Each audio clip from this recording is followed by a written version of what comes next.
1969년 12월 7일 멕시코 이스타팔라파에 위치한 여성 교도소에서 발생한 갑작스런 정전. 유례없는 정전으로 교도관들은 혼란스러워했고, 이러한 소란을 틈타 한 명의 죄수가 탈옥에 성공합니다. 탈옥자의 이름은 샤론 엘리자베스 킨. 그녀는 3명을 살해했던 악명 높은 나쁜 사람이었습니다.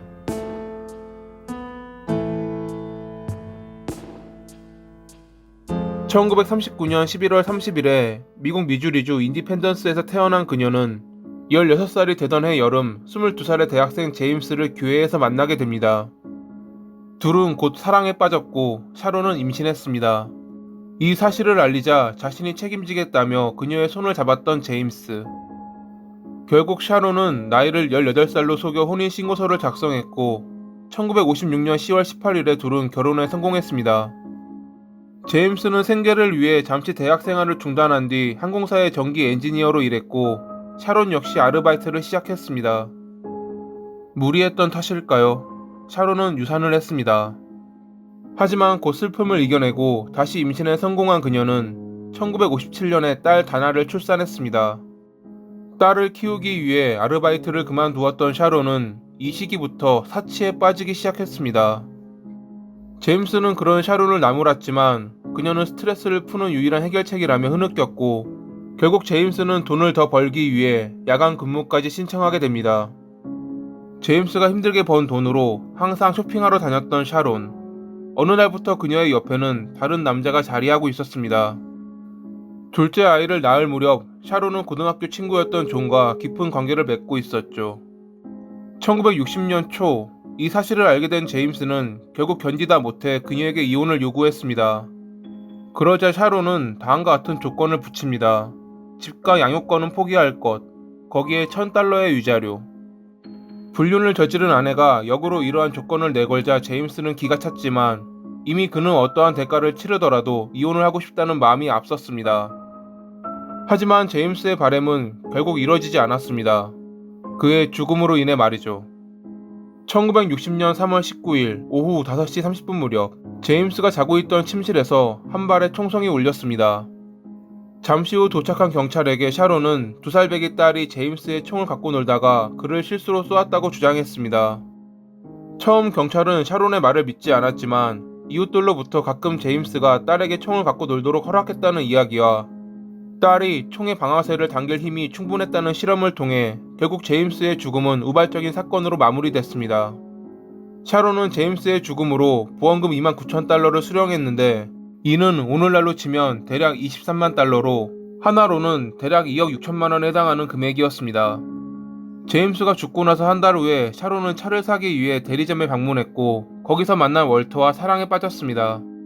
얼마 후 유부남인 그에게 샤론은 임신했다고 말하며 아내와 이혼할 것을 요구했습니다. 자신이 임신한 사실을 알면 그가 아내와 헤어지리라 생각했지만 돌아온 것은 관계를 끝내자는 월터의 단호한 말뿐이었습니다. 그해 5월 26일 샤론은 월터의 아내 패트리시아에게 연락해 남편이 자신의 언니와 바람을 피운다고 거짓말하며 그녀를 유인했습니다. 그렇게 패트리샤는 샤론을 만났고 사라졌습니다. 집에 돌아오지 않는 아내를 걱정한 월터는 경찰에 실종 신고를 한 뒤 아내를 마지막으로 보았을지도 모르는 지인들에게 연락했습니다. 그러던 중 패트리샤와 자주 카풀을 했던 직장 동료들로부터 그날 그녀가 한 여성과 만나는 것을 보았다는 이야기를 듣게 됩니다. 직장 동료들의 설명을 듣고 패트리샤가 샤론과 만났다고 확신한 월터는 샤론에게 전화를 걸어 진위를 물었습니다. 샤론은 자신이 패트리샤를 만나 불륜을 이야기했다고 말하며 이야기가 끝난 뒤 그녀를 집 근처에 내려다 주었다 주장했습니다. 자신이 차를 몰고 돌아갈 무렵 패트리샤가 녹색 포드에 탄 남성에게 말을 거는 것을 보았다고 말한 샤론. 하지만 월터는 샤론의 말을 믿지 않았고 그녀가 질투심에 눈이 멀어 아내에게 해를 가했을지 모른다 생각했습니다. 그의 불안한 생각은 적중했습니다. 며칠 후 패트리샤가 도시 외곽의 한 외딴 장소에서 사망한 채 발견된 것입니다. 그가 가끔 샤론과 불륜을 즐겼던 장소에서 총에 맞아 사망한 채 발견된 패트리샤. 샤론은 곧바로 경찰서에 불려가 구두 진술을 했지만 서면 진술서나 거짓말 탐지기 테스트는 거부했습니다. 그렇게 샤론은 간단한 진술만은 끝내고 집으로 돌아왔으나 5월 31일에 그녀는 패트리샤 살인 혐의로 체포됐습니다. 그녀의 집에서는 총을 보관하는 상자가 발견됐지만 안에 총은 존재하지 않았습니다.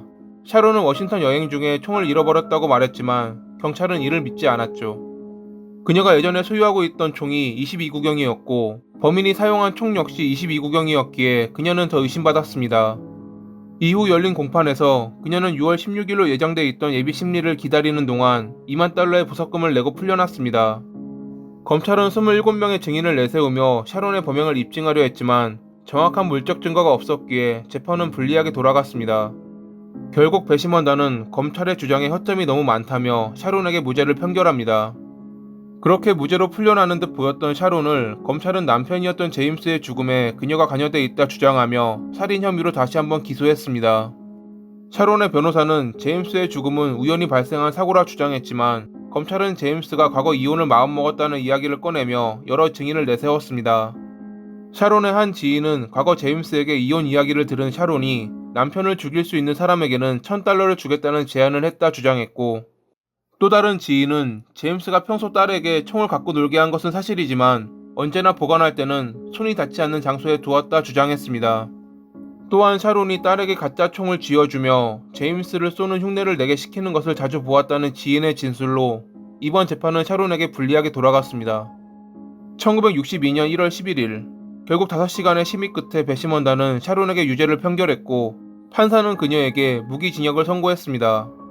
당연히 샤론은 항소했고 3차 공판까지 이어진 그녀의 재판은 어느덧 배심원단의 무죄 판결 결과 7대5라는 교착 상태에 빠지게 됩니다. 네 번째 재판은 1964년 10월에 예정돼 있었으나 9월에 샤론은 25,000달러의 보석금을 내고 새로운 애인인 프랜시스와 함께 멕시코로 여행을 떠났습니다. 며칠 후 멕시코의 한 호텔에서 샤론은 총을 사용해 프랜시스를 살해했습니다. 그가 자신을 덮치려 했기에 멕시코에서 구입한 호신용 총을 쐈다 주장하는 샤론. 멕시코 경찰은 샤론을 불법 입국과 무면허 총기 소지, 살인죄로 체포했습니다. 후에 밝혀진 사실이지만 그녀가 프랜시스를 쏘았던 총은 과거 패트리샤를 살해하는 데 사용한 총과 일치했다고 합니다. 하지만 이미 그녀는 패트리샤 사건에 대해 무죄를 판결받았기에 일사부재리의 원칙에 따라 다시 한번 기소하는 것은 불가능했습니다.